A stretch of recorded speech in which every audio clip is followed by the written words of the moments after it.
Hello good morning friends, कैसे हो आप सभी। आई होप आप सभी बेहतर होंगे और मेरी क्लास में एक बार फिर से आप सभी का बहुत बहुत स्वागत है। यहाँ पर हम CLIS यानी सर्टिफिकेट इन लाइब्रेरी साइंस के बारे में यूनिट नंबर 1 को कंप्लीट कर रहे हैं, जिसका कोड नंबर है 011। आइए आज के टॉपिक में हम पढ़ने वाले हैं स्टेजेस ऑफ सोशल इवोल्यूएशन। अब ये सोशल इवोल्यूएशन, ये जो वर्ड है इसका मतलब क्या है।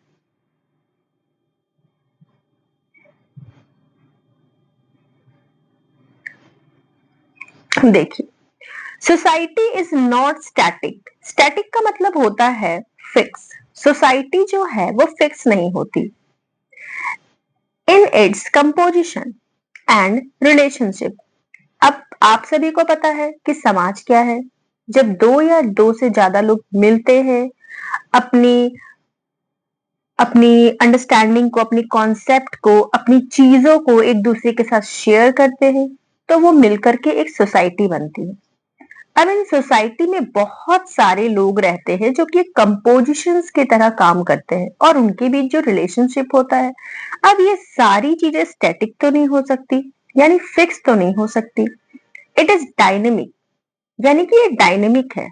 अब डायनेमिक क्या है, तो ये डायनेमिक का मतलब होता है times to time changes and keeps changes with time. बिल्कुल, कभी भी सोसाइटी जो है वो एक जैसा नहीं रहता, बल्कि वो समय से चेंज होता है।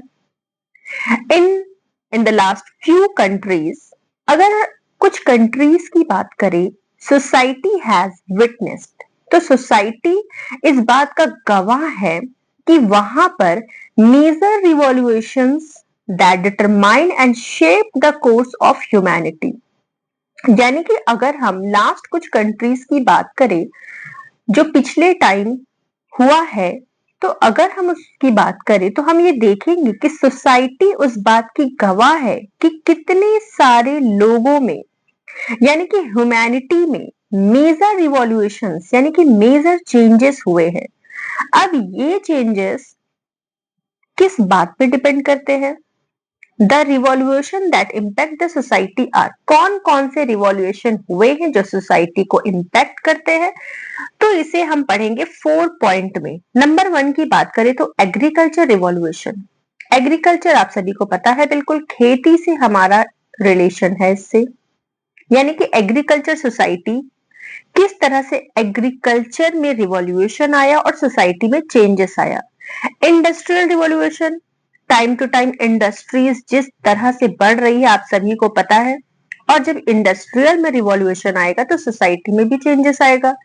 इंफॉर्मेशन रिवॉल्यूशन, दिन पे दिन आप सभी को पता है कि इंफॉर्मेशन कितना ज्यादा हो रहा है, और मतलब आप सोच भी नहीं सकते कि इंफॉर्मेशन इतनी ज्यादा, इंफॉर्मेशन का जो डेटा है वो आज के डेट में हमारे पास इतना ज्यादा है, तो एक तरह से वो क्या है, रिवॉल्यूशन ही है। और जब इंफॉर्मेशन में रिवॉल्यूशन आएगा, हमारे पास नॉलेज, हमारे पास जानकारी जब बहुत ज्यादा आएंगी, तो सोसाइटी में थोड़ा बहुत तो इम्पैक्ट पड़ने वाला है, हालांकि इम्पैक्ट तो बहुत ज्यादा पड़ेगा।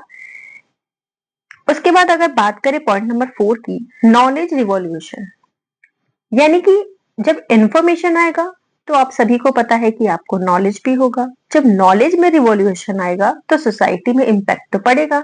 चलिए हिंदी में भी मैं आपको एक बार समझा देती हूँ, वैसे तो मैं समझाते आ रही हूँ, लेकिन फिर भी एक बार से मैं रेड कर लेती हूँ आप सभी के लिए। समाज कभी भी स्थिर नहीं रहती, बल्कि समय के साथ समाज में परिवर्तन होते रहते हैं। बिल्कुल, अभी मैंने आपको समझाया, हमारे देश में भी समय के साथ कई प्रकार के परिवर्तन हुए हैं, जिस कारण आज का समाज का ढांचा तैयार हुआ है। इन परिवर्तनों में निम्न आते हैं।